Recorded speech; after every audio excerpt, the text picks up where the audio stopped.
21st, and a special call meeting on August 11th. Have you all had a chance to look over those minutes? Yes, motion to approve the July 21st and the August 11th meeting. Second. We have a motion and a second. Any discussion about the minutes? There being none, all those in favor, by aye. Aye. All opposed, same. Motion carried. Thank you. In our department reports tonight, I had a request to move somebody up from the agenda. So in the parks, I'm going to put Mr. Matt Bell on there, but he's going to have, if he's up there too long, mallet comes out of my hand. I'm up. We will recognize you, Mr. Matt Bell. Okay, thank you very much. Well, I approached the council, got passed through committee to discuss a variance that we're seeking for the Ride the Ozarks Rally so that we can set up a separate area for smoking, designated area to provide receptacles for them to dispose of their butts, so that they're not smoking freely all over our park. I have maps if anybody would like another copy of said map, if you didn't get a copy originally.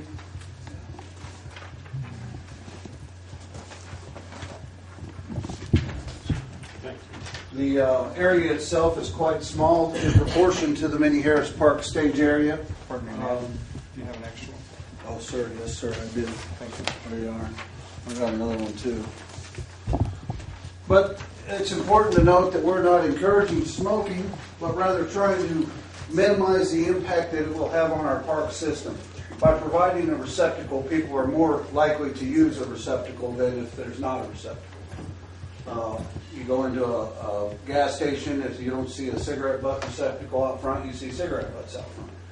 If you go into a grocery store, you don't see a cigarette receptacle out front, you see cigarette butts all over the ground. So what we're trying to do is minimize that impact on it. We're not advocating for smoking, but we are trying to keep our park clean. We are going to have this rally October 6th through 9th. We want it to be a very positive thing for our community. A good revenue source for our community. Anytime you can bring visitors from the outside in, it's a good thing. That's tax dollars that our community inherits and doesn't have to come up with on its own. So, if there's any questions in regard to what we're seeking, we're happy to answer that.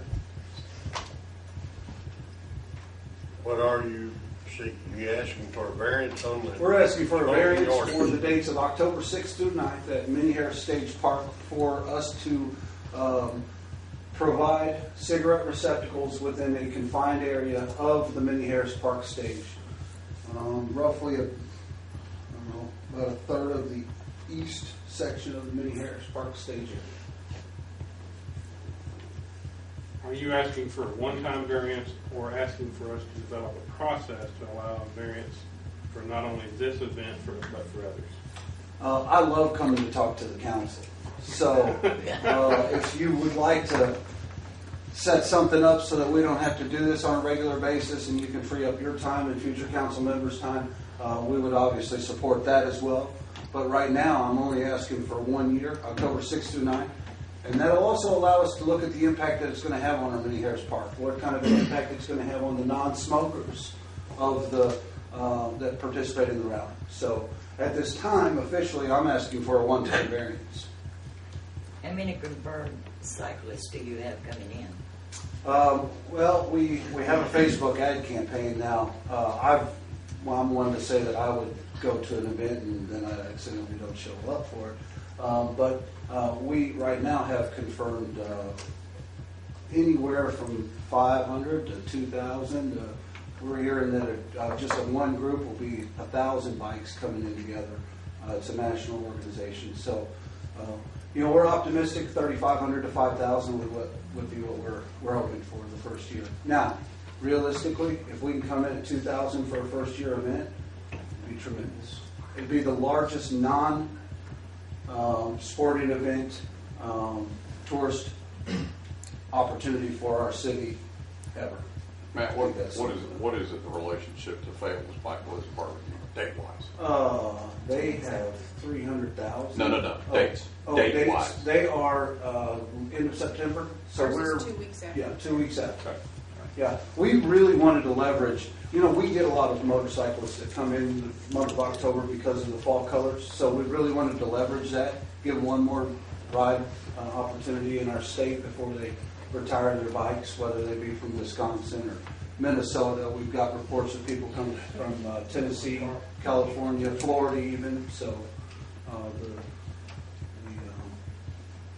people coming, they're coming from a long ways away. Any other questions? Okay, what is the wishes of the council? Motion to approve variance as requested. Second. I have a motion to approve the variance As requested. as requested. A one-time variance. Yes. As, variance as requested. Do I hear a second? I did. Okay, I also have a second. Any discussion? Yeah, I've heard from several citizens, and only one has been for it. Everyone I've talked to has been against it. I think that the problem with allowing a variance is that it opens the door. It's not going to be a one-time. It'll open the door for the future. And I also think that we've already experienced in other events that there's going to be some confusing about how this goes. When I go through the park and I see people smoking, when the next time I'm out there, I don't know about variances. I just know I'm a citizen. I saw people smoking. What's the big deal? There's other cities that don't have smoking variances, and it hasn't hurt their tourism. And there is another location that doesn't have a variance tied to their location that they could meet. I'm for the motorcycle rally, but I'm not for the variance. So that's it. Thank you. But it's already been advertised for this particular place. Yes, ma'am. We've already promoted and pushed this And thing. I We really want to showcase one of our town's jewels, and that being the motorcycle park. Has there been any more discussion? Okay, we'll call for a vote, and all in favor by aye. I want a roll call. Okay, the roll call has been requested. Breaking you in, Christine. Yeah, sure, thanks. Okay, Ryan Oswald. Joe Williams. Yes. Mary Jean Craker. Yes. Johnny Savage. Yeah. Bill Boswell. Yes. Dina Taylor. Yes. Brian Herring. No. And Mitch Magnus. No. Okay, 6 ayes and 2 noes. Right. Variance is granted. Thank you. Please remember. Mr. Mayor, I would like to move the other parks issues up as well, if we could, the presentation. That's possible. Okay, I have Mr. Magnus requesting the other parks presentation be moved forward. I will grant that.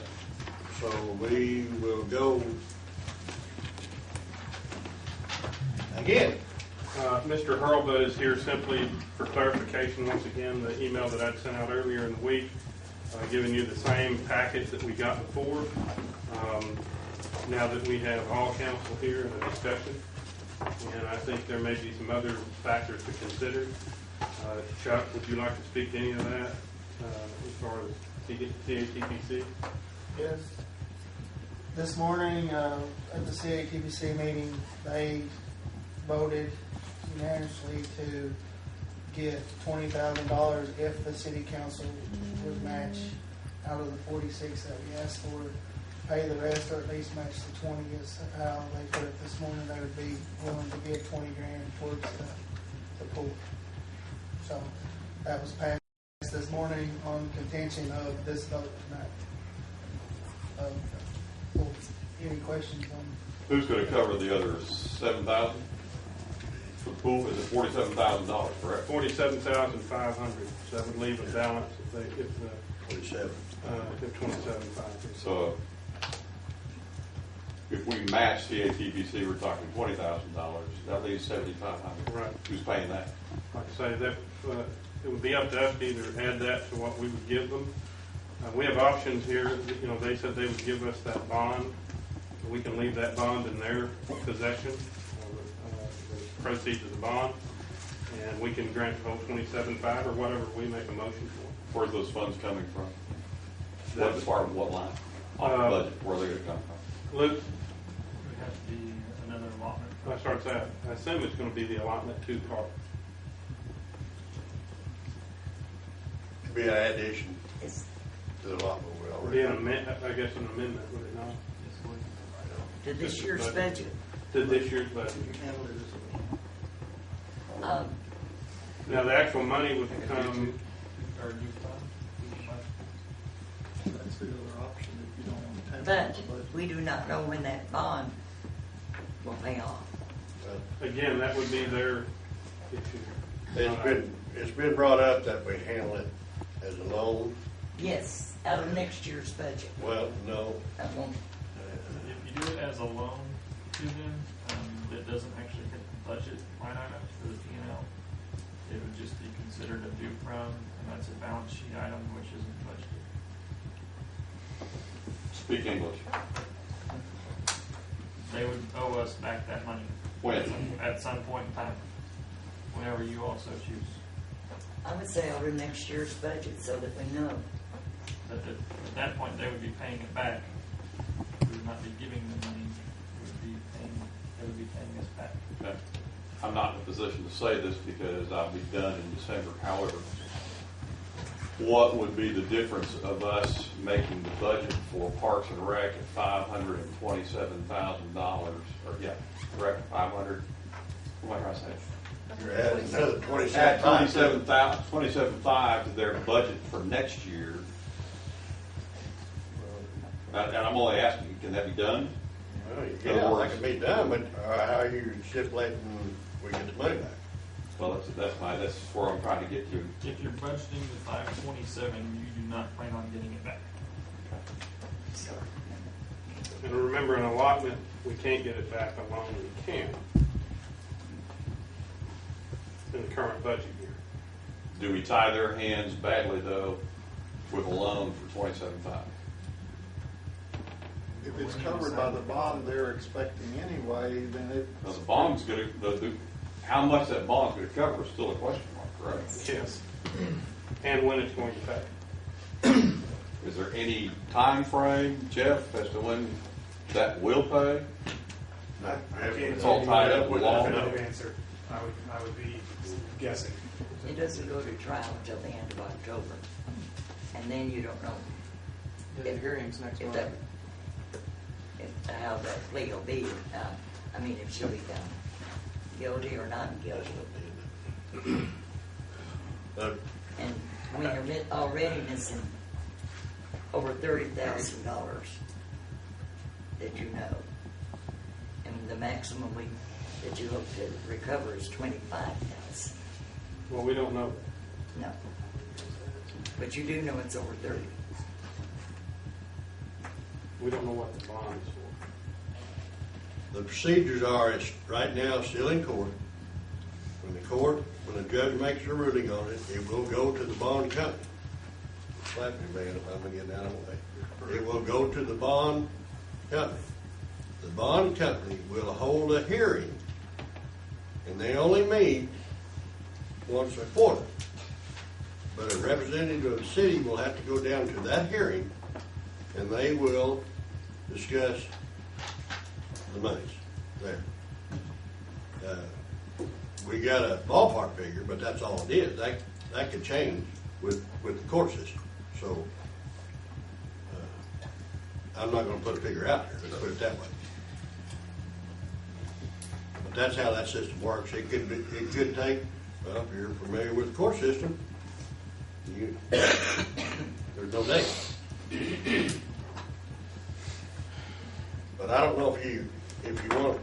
Do you want to tie the bond to the loan? Can we do it that way? you can, if you want collateral or security, so to speak, if it's just basically that we expect Parks to pay the city back, it would be documented, as Luke said, as a loan. They can pay it back from the bond, or it can be dealt with from their other resources. and if not pay, if you want to put a time limit on it, so then it can be dealt with in a future budget if the bond is never collected. Could we take it out of the money that we allot if so much time has passed? That's Can we what I take said, it back make out of the it 500,000? like a loan You against know, their allotment each next year year. this council has control over the budget. I didn't know if it was a legal thing that we could or could not do. I like the It's more Parks Department. I think they do procedurally, it. it's in Luke's department, so that whatever we do satisfies the auditors. But business is business, and the city can't always finance everything that we would like. Well, I think, and excuse me for butting in Go ahead. to the discussion at this time, but I think what we need to do, there's other issues that we're going to have to consider with parks, given the asset management plan that was presented at the committee. And I think we need to be cognizant of that, because there may be other allocations or adjustments we have to make in the future on behalf of the citizens of the community. I think we should limit our discussion tonight to this one issue and whether their cash flow during the next 6 months, which is their downtime, will be affected unless we make this obligation. In totality of our budget, it's not a great amount. I think the fact that the CVB has come to give us this money to the parks is commendable. And I think we should either allocate $27.5 or whatever we could see fit, or that we should, I think that's what we ought to do. And in fact, I will put that in the form of a motion that we give parks an allotment of $27.5 for the year. I'll second that. Here's the second. I have a motion and a second to give the parks $27,500 allotment. Remember now, allotment may not come back. Allotment may not come back, or won't come back, unless we adjust the allotment in the next year. Yes, yes. Now, is the bond coming to us? Well, In that case, with my motion, it would remain with parks. If we want to amend that motion, I really hate to see us tie the bond to it, because that's in the court. That's in the court, so I'd rather leave that out of the situation, the bond itself. Because, you know, you're actually innocent until proven guilty. And so we don't, the bond is not, it's not a done deal, let's put it that way. well, and with all due respect, I think that confuses the issue Yes. a little bit. So, okay, I have that motion on the table and a second. Is there any further discussion on the motion? This is a budget amendment motion. It will have to be. It will be, but we typically don't amend our budget until the end of the year. Understand that? Okay, motion, any further discussion on this motion? Had you turned it alone, I could have really. If you would amend your motion to state it as a loan. Oh, because I like the Parks Department. And Gene, I why think- Well, you can make that why motion. don't you make the motion and see if it's second? Yes. And let it be. We have a Well, motion. You can make a I motion can, over it. I can make a motion to amend it, right? The motion by Yes. treating this as a loan. Okay, I would like to amend Mitch's motion to include this amount of money as a loan. Okay, motion been put on the table. Do I hear a second on that motion? Do I hear a second on the motion? Do I hear a second on the motion? Motion dies for lack of one, sorry. We still have a motion on the table. Any further discussion on that motion? Yes, sir. So, just want to make a comment that has no reflection on the current leadership of Parks and Rec or the past leadership of Parks and Rec.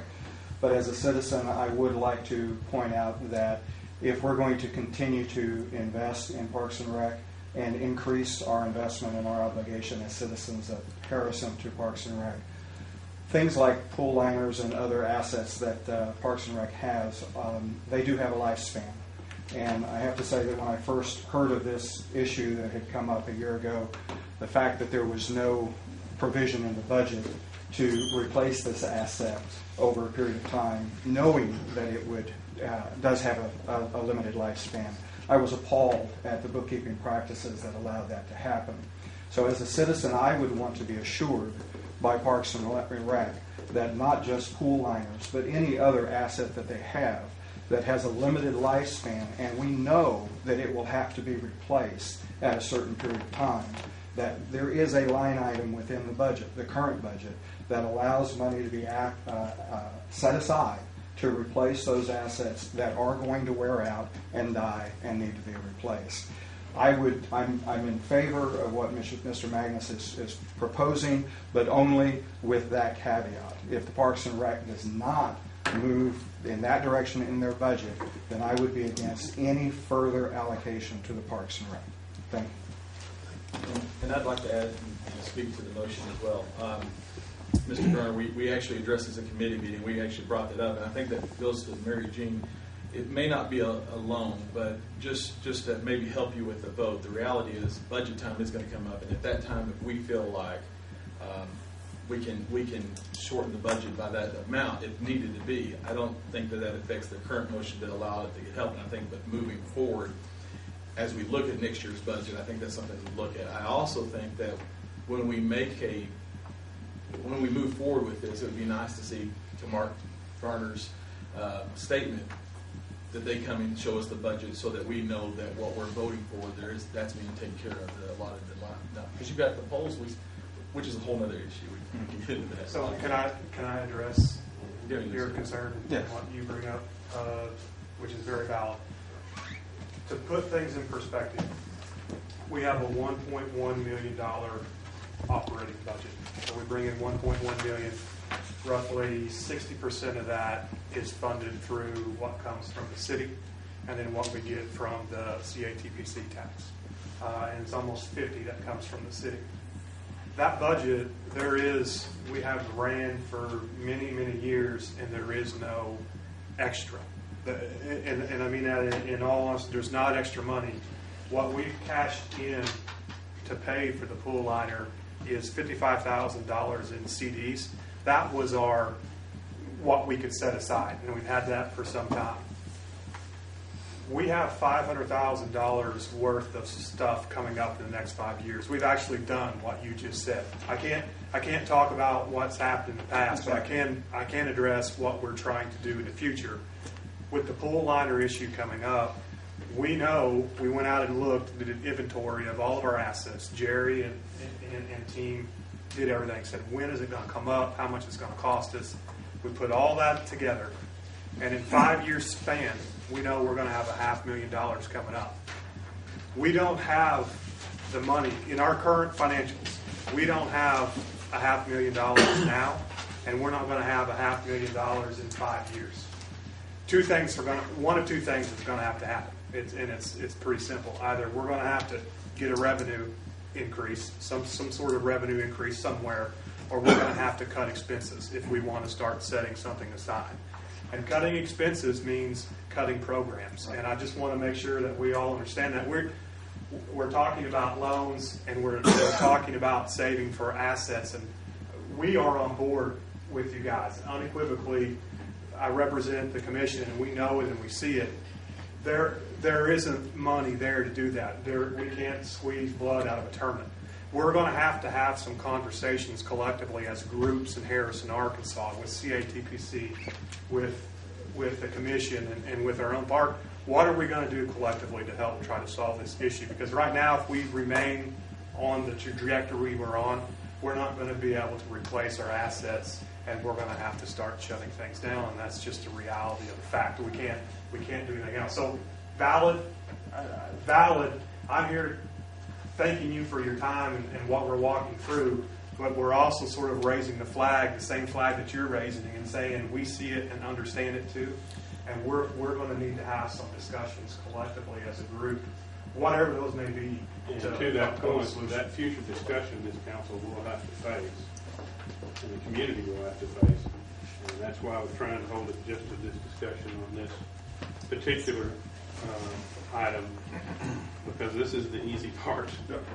This time is the easy part. I have a question. Yeah, I call for, we've debated this thing at the grant, let's vote. You have I'll call a, for the question. you have a citizen requesting a I comment. call for the question, Mr. Okay. Chair. You have the floor. Call for the question. I will call for the vote then, since you mentioned that. I request a roll call vote. Okay, Joel Williams, Yes. Mary Jean Krager, No. Johnny Savage, Yes. Bill Boswell, Yes. Dina Taylor, Yes. Brian Herring, Yes. Mitch Magnus, Yes. and Ryan Oswald. We have a 7-1 vote. That being said, you have your 27,005. Thank you all. Jared, you want to, after the fact, you would Sure. like to say something? Yeah, I was real curious why we would not accept the money from the bond that they offered us. Well, that bond is not, It doesn't matter, whatever it is, they were offering that to us. well, what if the bond is zero? Well, then, that's what you're getting now is zero. Yeah. Whatever the bond I don't want- is, I'd hate to tie the bond to the whole situation. That's what I'm, that's what their offer was. We're saying now, take the money you asked for, but we don't want the bond. That is just really strange. But Mr. Jackson, in all Thank you, Mayor, for the opportunity. in all due respect, excuse me, for butting in, Mr. Mayor, we can adjust the allotment next year for anything. This is to get them through to make sure, so we can, if they get bonds. Right, well, I mean, in essence, we can get the bond back at any time. You can. Technically, we could by just reducing the allotment. Well, that's not going to happen. Well, They were offering us the bond, right. and I we said understand. no. I understand your. That just position. doesn't seem I understand. make sense. okay. I think Luke had a point. I think is this effective immediately? Do you want me to cut the check tomorrow? Is that kind of the idea behind that? I just wanted to do the time frame. Well, I think we When's your construction start? It's going to be the end of September. You said they're going to need payment the day you start? We paid 30. Is that right? They'll start in a couple of weeks, right? They'll need 30 more, and then we'll pay the rest. when you request the money, we will write the check. Okay. Check, just like on the house, make construction. Okay. That was scheduled all screwed up. And anyway, we're gonna go down to housing, and Mrs. Tapley's got a presentation.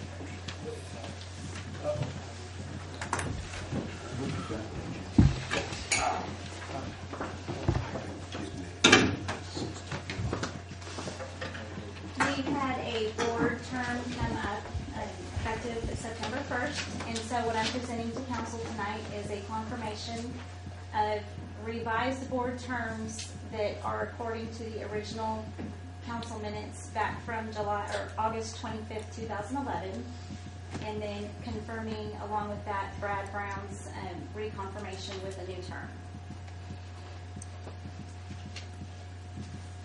You need a motion, or? Yes, you do, set the terms as presented.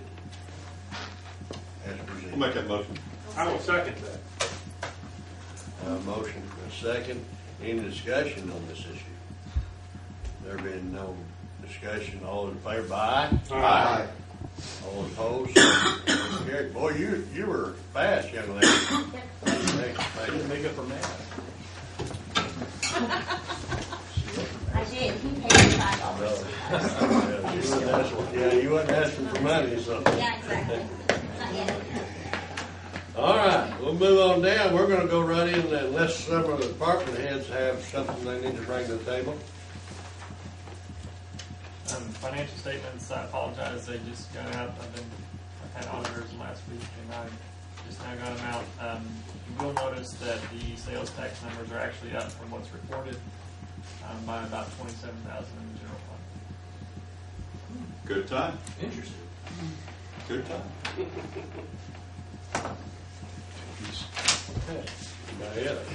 Okay. If that, also, will you send us an email in regard to voting on the 2015?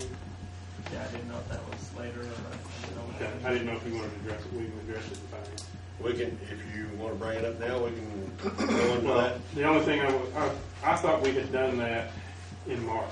I went back and checked the minutes and I could not find it, but I could have sworn we did it in March. you weren't the only one that thought Yeah, that. you would. Yeah. And so we are formalizing it tonight, if you also choose. And the auditors, normally we do this in the form of a summary budget. However, the auditors did request a line-by-line item budget this time, basically adjusting the actual. Well, everybody got the copies that Luke sent out. I don't know if you're prepared to vote on it based on what he sent. I am, and so I will make a motion to approve. I'll second it. So you're making a motion to approve the amended budget. Amended budget 2015. for 2015. No, and I'm only asking, Mr. Mayor, if it's time for a question. Yes. Oh, We have a shoot. Sorry. Did I get a second on that? Okay, did you get a second? Yes. We have a resolution already prepared, or all we need to do is adopt the resolution, is that correct? Just cut and dry, I mean, This is really a ratification of what this council did last year. Well, the auditors did, like Mr. Packer explained there, they did not like the way we've done it in the past, and this is actually we're doing it now like they want us to. And any questions you can ask Mr. Packer about it? Finished last year, Luke, about 180,000 in the black. Ballpark, Yes. from an $80,000 deficit, so we swung 260 grand. That's pretty impressive, that's very nice, Mr. Packer. It was not my doings, it was just happened. Just reported. Take credit for it, Luke. Yeah. Good penmanship. Yeah. That's a credit though to all the department heads. Absolutely. Swinging $250,000, take it from the red to the black. So, All right, we have motion on to approve the resolution. Okay. All those in favor, aye? Aye. All those opposed, same. Motion carried. And since you sent the email, I wanted it to come out of your report. Like I say, you should get credit. Clear it off with the bottom line.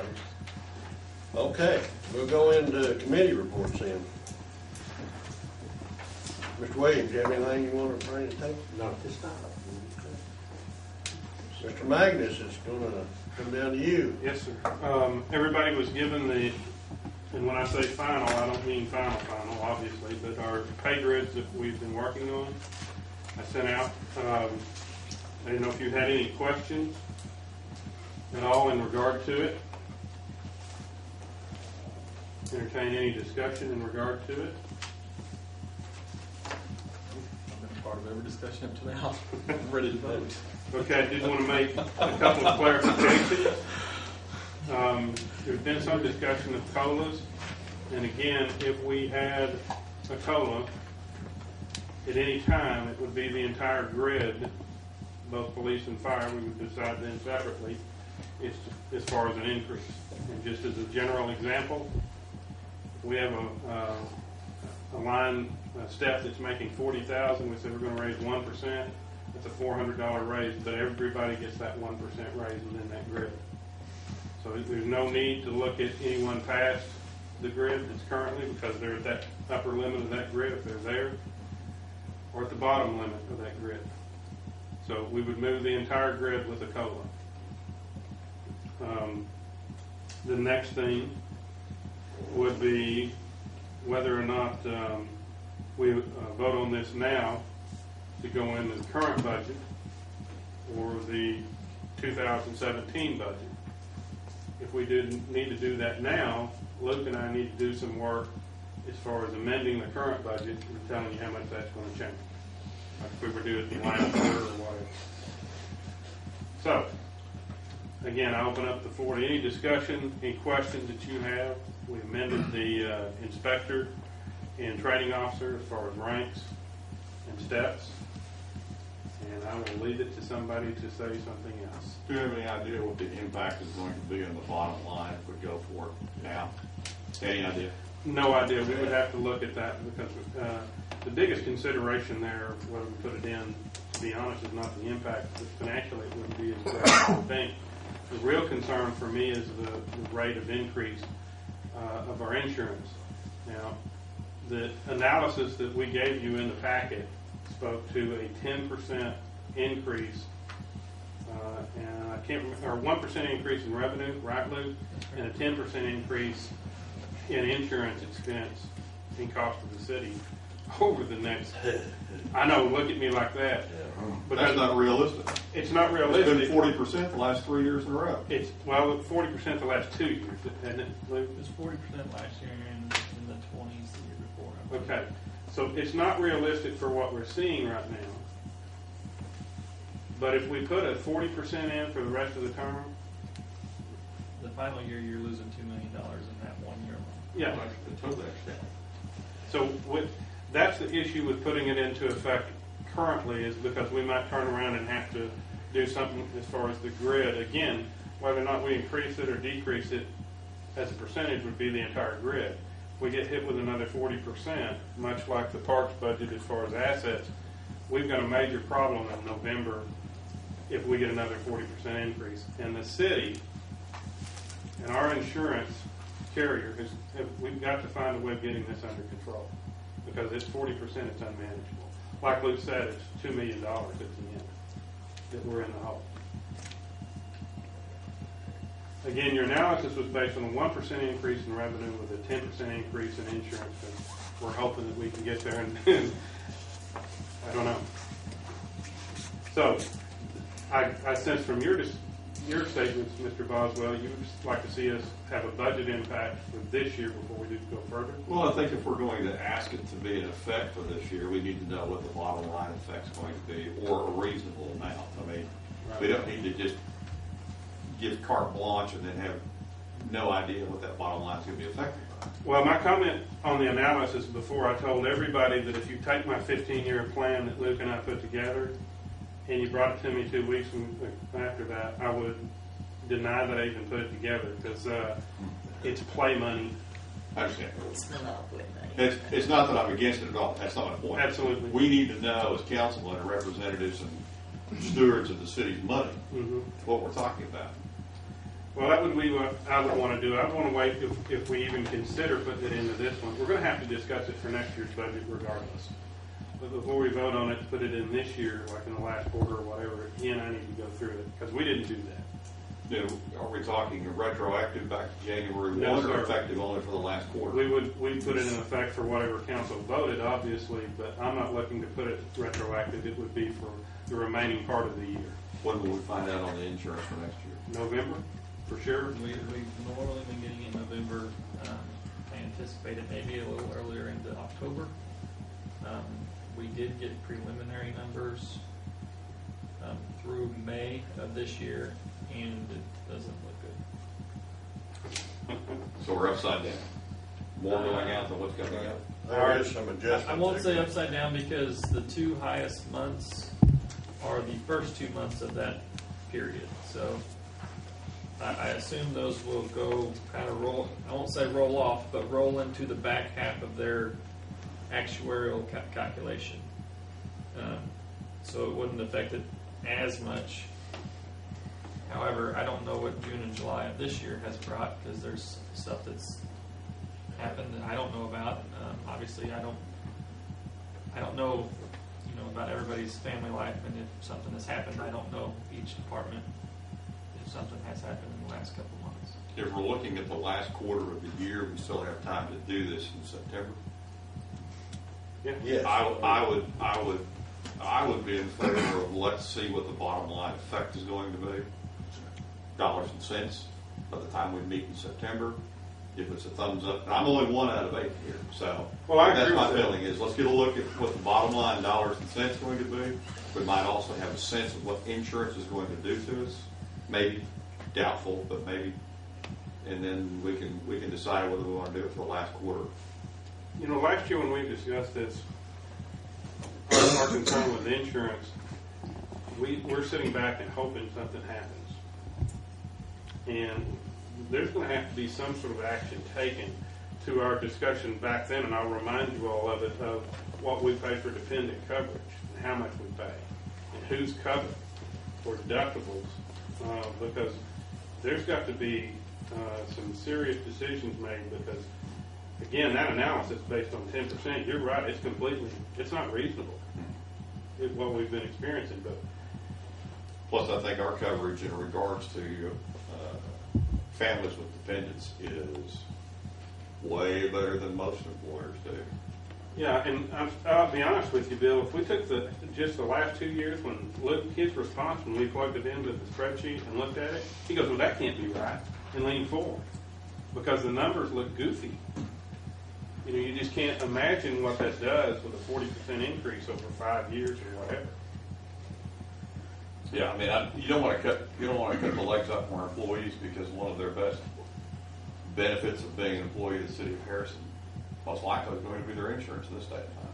Well, without asking for a vote, I think my recommendation would be that we take a look at the rest of this budget year. And budget discussions, I assume, have started, Mr. Mayor?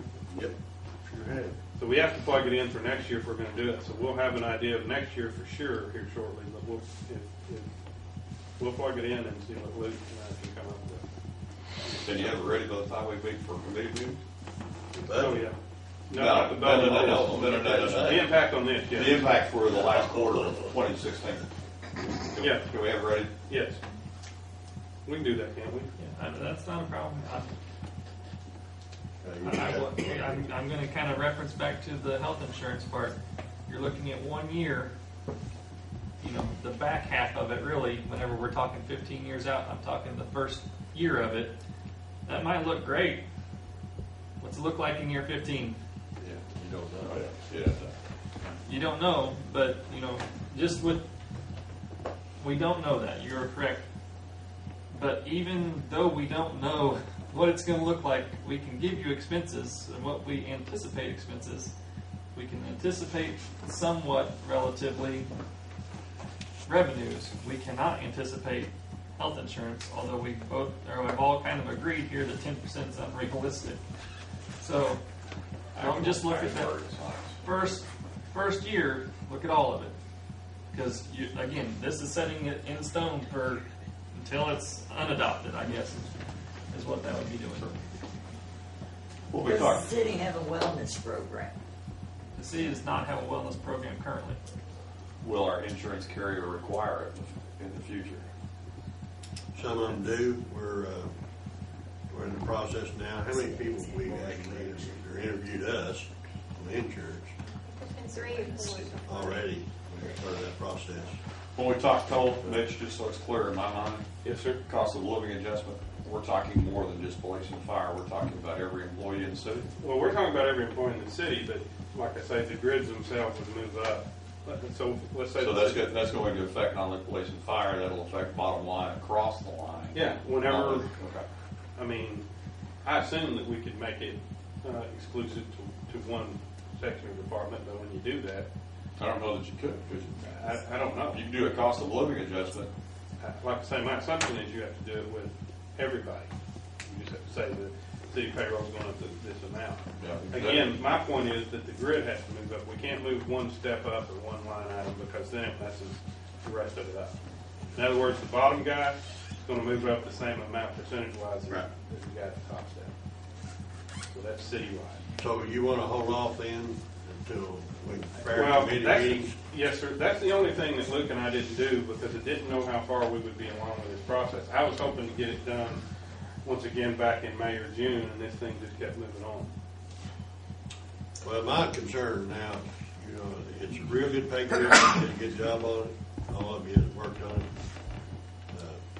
My concern was the COLA part of it, Because the insurance is get a guess. But I can't see where it's gonna really affect anything unless you do it this year. And I worry about, are we going over our percentage, and will that kick us over percentage of that tax money? Well, how I need to word it. We have to put back 33%. And that's what I'm saying, that we didn't look at this as putting this into effect in the current year. Everything we've looked at is putting it into effect January 1. And that's why we're going to have to go back and take a look at it and see how it affects all the numbers. If we're going to do anything in the current year. Again, we can vote to approve this, but we may be voting to change it Tomorrow. So that's why I said we probably ought to wait unless one member of the council wants to make that motion. If they want to do it, approve it right now. You've seen it all? I've seen it 1,000,000 times. No, but can we at least commit that we'll have a decision in September for our employees? I mean, They've waited for a year and a half. They have, but actually, in their estimates, they probably feel like they're waiting a lot longer than that. But can we at least have something so that we can move forward in September today? And I think I haven't worked as hard as you by any means on it, but I've definitely been at every meeting, haven't missed one, and been a part of it. And I'm ready to be done with it. I'm ready to see it finished. I'm ready to see it into action. So, would there be anything holding us back in September from moving forward and building this through? Now, in fact, the only thing holding us back now from putting it into effect this year is the fact that we didn't do any analysis for the current year. The discussion never was whether or not it would go into effect in the current year, in the budget year. It was always, what are we going to do in the fall? And yeah, we can have it ready. That's not a problem. That's the last part of it, because we've got all the rest done. Back to the committee we go. May recognize I understand that. That's what you're going to do. John Neal, you got some firefighters, and I totally agree with everything you're saying. Luke, I'm going to go back to the accounting. Doesn't matter if it's the pension system or anything else. When they come and audit you, they always have housekeeping because they want you to do it totally their way, even if it all makes sense. And he does a great job with that. Everybody's done a great job with all this. Insurance definitely is one of these things. But I wanted to hit back on one thing on insurance, and I always preach this, even on the pension system side. Your hiring practices affect your insurance down the road. 15 years on this pay grid down the road. If you have bad hiring practices in all your departments, you're going to hire people that aren't physically fit. And I'm not talking about just fire and police. You need to watch who you hire and have some standards for that, because that long term has an economic effect, does it not, Luke? It really does. And it's very important to do that.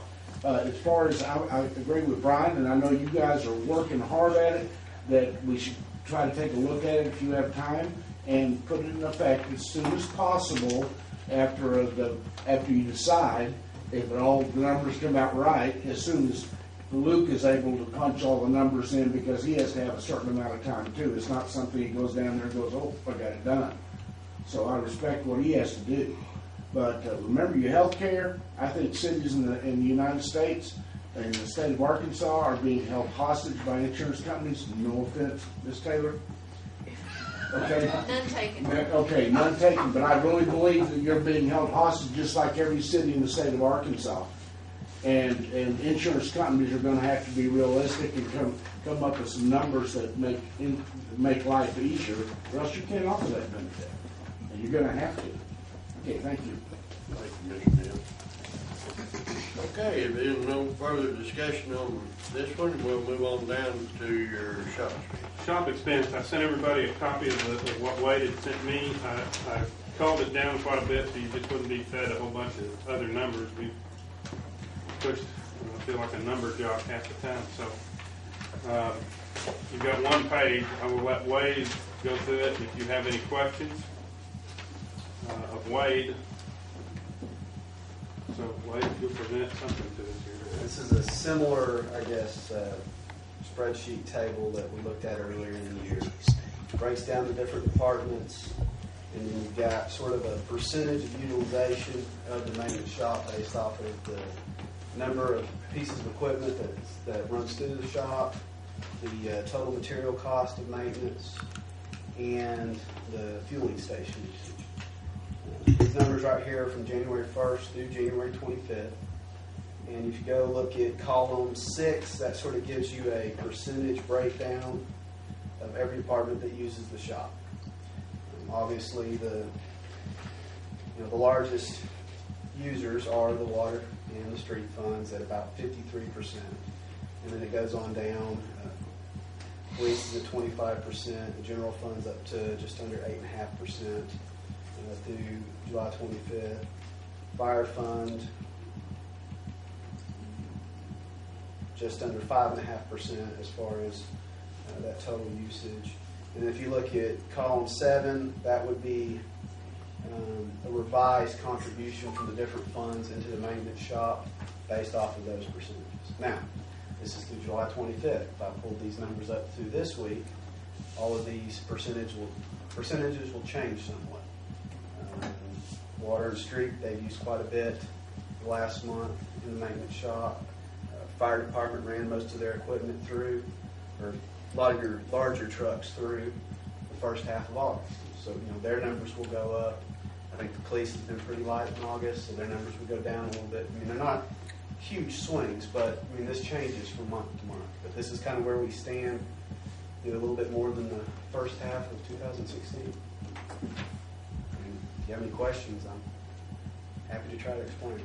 And again, the purpose of this analysis and what we were tracking was to, if we had departments, the allocation that we have for the maintenance shop and the work they perform out to each individual department. Again, this is simply an allocation based on the percentages. What you see in column 6 is the percentage that's actually occurring. So if we want to make any adjustment, and we have to remember that anytime we make an adjustment, there's an accounting cost to this for Luke and his people to have time to research. And so if you're spending $400 or $500 to adjust $300, you've lost money.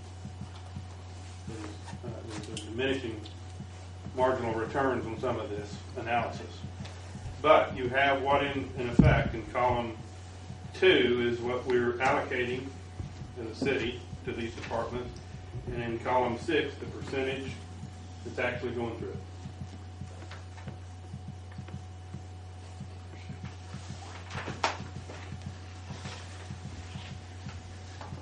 When we worked the budget last December and approved the budget, the items, the percentages in column 2 were a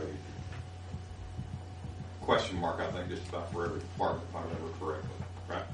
Because it was a new line item. New line item, right?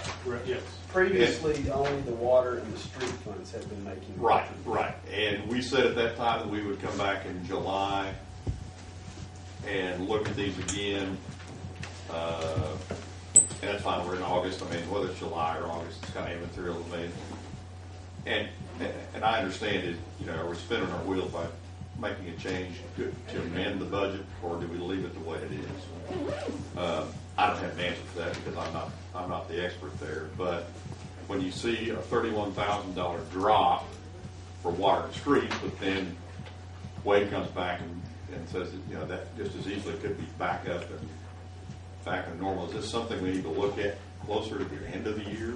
Or I would say in my past experience, Mr. Boswell, the way I did it is I adjusted those rates over like a 3-year cycle or a 2-year cycle or even an annual cycle. So we looked at the previous year and we just changed that allocation. So we could drop that in the next year. So whatever the actuals were this year is what we use for allocation next year. So we probably would not even amend the budget. We probably would not amend it. And I'm okay with that. It's just I want to understand that where you're getting to, and it's going to be somebody else's discussion point come next year. But they need to understand that when they do a 3-year analysis or a 2-year analysis compared back-to-back years, And when you sit down and do the budget, you know, are you going to use the percentage from 2016 for the 2017 budget? Or are you going to go with where you are now to build your 2017? Well, I think this would give us probably a more realistic avenue to You have a put place, yeah, it in the budget. we have a place to start, Yes. and now we can adjust. The funds we're talking about, the adjustments in the department's minimal. I mean, at least to me. Yeah, it's, from a materiality standpoint, it's, you know, there's no reason to adjust them. If we want to get and dot all the i's and cross all the t's and get everything, you know, from the county perspective perfect, yeah, we'd make an adjustment. Whether or not it'd be worth Luke's time to do all of that, it's not as simply as easy as saying, okay, we'll just adjust it based on this. I would make an adjustment, like I say, I would take that allocation for the current year and apply that to the next year. You need any sort of motion Not to like- accept this, or just? No, this is for for your, informational? unless someone wants to make that, if Brian says, no, I want to change these and adjust them, that's up to him. And we'll- I think when we talked about these in the beginning, because it was such a big shock with the first year line item, we said we wanted to see it quarterly so that we could evaluate, and then at that point in December, when we make all the other changes, we make the changes. It's then. good stuff, yeah, good stuff. I'm good. Thank you, Wade. Mr. Mayor, that's all I have. Okay, thank you, Mr. Payne. Mr. Boswell, you have anything? No, sir, I've said enough. Mr. Krager? I don't think so, not tonight. Okay. They're still working on redoing the fire stations. Mr. Owell? Mrs. Taylor? We've already discussed the 2015 budget amendment, so other than that, I have nothing. We're gonna move on down here. We knocked a few things out early. Okay, I'm gonna put to the council an appointment. Mrs. Kelsey Bardwell, I don't know if y'all realize or not that she actually had the Benton house, bought it, and they told her remodeled it, and then the tragedy hit down there and had a big fire, and they found a place. They did not want to start on it again, her and her husband, and they found a place outside the city that they're moving to, and she wants to, without causing anything or any problems or anything, she has asked to leave, or she wants to leave the commission, and I granted her that. Her replacement, I want to put on there is Mrs. Stephanie Mallett. I don't know if y'all are familiar with her or not, but she is, I don't know if she's actually a doctor, but I know she's a PA here in town. Her husband is assistant principal at the junior high. Very nice people, and she will be a great asset to the Park Commission.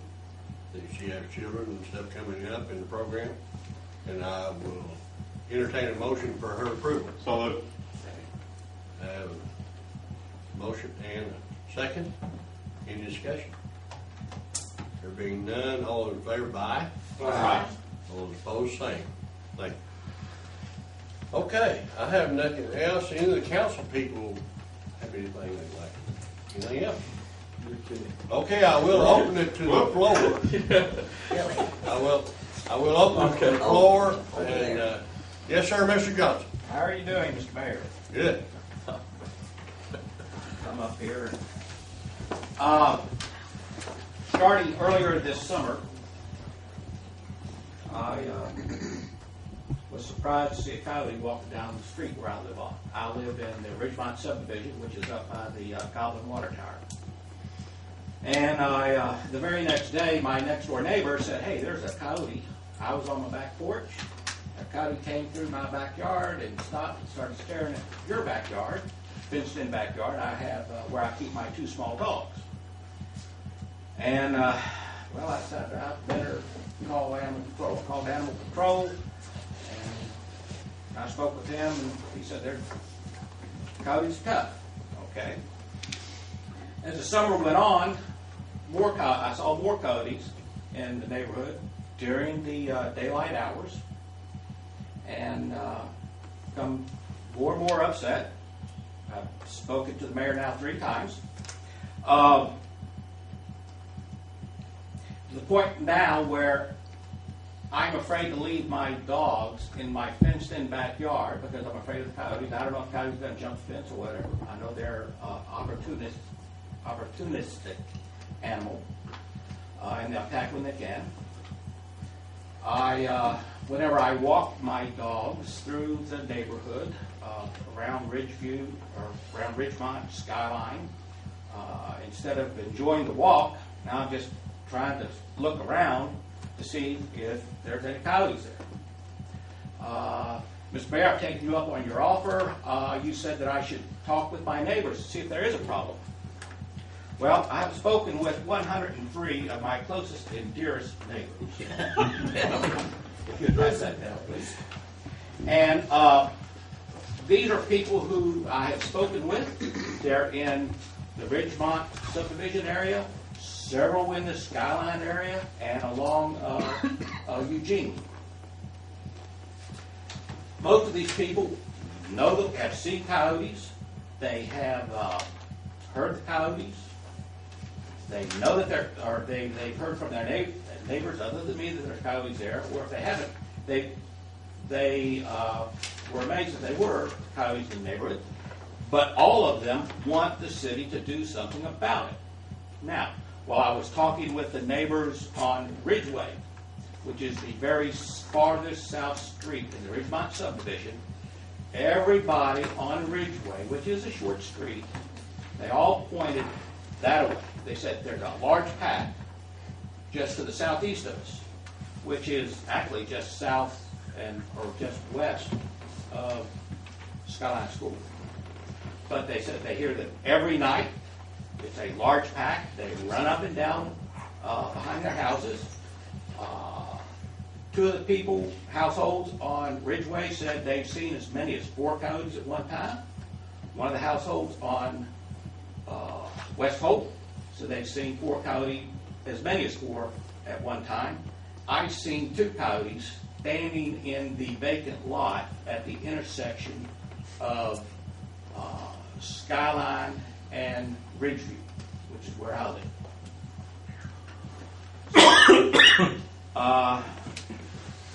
Coyotes do attack people. It's not common, but they do. And here's an article of in Menlo, California. If you would pass that down to the mayor. Starting July the 22nd of this year, there were 3 coyote attacks in a park in Montebello, California. I'm sorry, Montebello. But there were 3 attacks on humans, and they've had to close a park there. That's happened. Next thing here is when I Googled coyote attacks on humans. One of the first things that comes up is a nice 23-page article. It's Wikipedia. It's very well documented. It goes back to the late 70s and forward. And again, it picked up the 3 attacks in Montebello. But a lot of the times where there were attacks on humans, it was because they attacked people that were walking, people that were jogging, people that were walking their dogs, people that were defending their dogs. There's many people that walk through the Skyline and Ridgemont subdivision area. People are always walking through there, or jogging. People are walking their dogs. So, I did point out, I have spoken again after I had talked with my neighbors. I talked with animal control, and I said the corner of Ridgeway and Ridgemont, southeast, there's a large pack of coyotes down there. Everybody on Ridgeway points to that area, and they say there's a large pack down there. So, Mr. Mayor, I told you after the last council meeting, I said that I would be visiting my friends and neighbors. I'd bring you a list of everyone, and that I would ask what has been done to date to remove the coyotes out of this neighborhood. I'll tell you exactly what's been done. did not somebody come over to your house and talk to you about the situation? Has anybody been to your house? and Yes, talked to you? yes, Okay. yes, yes. Okay. It is, I'm gonna say it's a little bit out of our animal control realm. We are trying, our animal control is set actually cage traps out there. He goes out there every day and checks them. We're catching an abundance of skunks and groundhog and possums. So, I wish you'd catch the one that went past my house 2 nights ago. Have you, since you Googled all this stuff, have you Googled how to catch them? Well, I'm not a trapper. believe it or not, we have contacted several different people. Okay. We have one man that's willing maybe to trap them. Okay. We have not worked out a deal with him yet. I'll tell you that right now. He has a regular job, but he said he'd be willing to do it. We will have to be very, very careful about doing this, because I know what's going to happen. We're going to catch your neighbor's dog in the trap. But we are working on it, and again, I say it's a little bit out of our realm. We've had to go outside, out to an outside source, and hopefully we can get it resolved. May I ask where the traps are being set? No, because they have not been set yet. Oh, I thought you said we were catching. Well, I don't know where all they set the cage traps. I can't Or tell you. cage traps, that's what I'm saying. Yeah, I don't know Animal where. Control's placed them in 2 properties that we have had permission to access. Okay. Prior, until just a few days ago, we didn't have access to one of the properties, since Okay. it's private property. Right. But we do have access now, and they've been placing them in the fields as close to the areas that you have identified Okay. this big pack is at. And we have caught about every rodent type animal known to man, but we have not caught coyotes. And we probably won't catch coyote in a big trap, more than likely. They're not stupid animals. Has anyone- But we have tried. Okay. And Has we will anyone seen contact the somebody. evidence of coyotes back in that area? No, they haven't found any carcasses of anything's been eaten back there. Animal Control has not found any signs of that. We haven't found a den anywhere. There's a gentleman on this list that I could point out to you that would gladly show you where he's seen carcasses of small animals, cats, and a dog or two. And Mr. Mayor, I sense from the context of the conversation that the traps you're talking about possibly setting are not obviously cage or spring traps. I mean, They are spring traps. Spring traps. Yes, number 3s and number 4s. Would any of the public, like a child in the area? Well, that's what I'm saying. We're going to have to be very careful. We need a professional at this. I do not want, it's just like you not wanting to be attacked by one. We don't want something happening because we're trying to catch one also. Well, I'd be concerned with any children that would have access to that area. If we put a trap out there and kids are playing and the ball goes somewhere, or just a kid walking through a field or whatever, and all of a sudden we've got a problem. So, well, you know. That's why we're trying to get someone it's out of our realm, and we'll admit to that. We're going to have to work it out. Does Game and Fish have any recommendations? Game and Fish actually steered us this way to get trap caught. Yes, they did. I talked to Game and Fish, and actually about a month ago. But like I say, it's in the works, and is it happening right now? The works are, but we do not have the gentleman yet. And hopefully, within a week or 2, we can get things lined out. But we will sit down with that gentleman, and we're going to make sure this is on the up and up, because I do not want something to happen, especially to somebody else. We're very aware of it. Actually, that's about all I can say about it right now, other than we're on trying to get on the top of it. Right. Well, not saying that. While I was speaking with my neighbors, there were a few of them that admitted that they had called animal control and the city sometime in the past, and nothing had come of it, according to them. I'm here to make sure that something does come of it, and I appreciate it. Yeah, we're hoping it's going to happen. Like I say, and I really get on this. We don't want anything to happen out of the ordinary here. All right. And that's why we're trying to get a professional. Okay. You know. Other than that, I can't really tell you anything. I can't say we're gonna take care of them like, I'm familiar with coyotes, believe it or not, but how I take care of them is not probably the way you're gonna take care of them here in the city.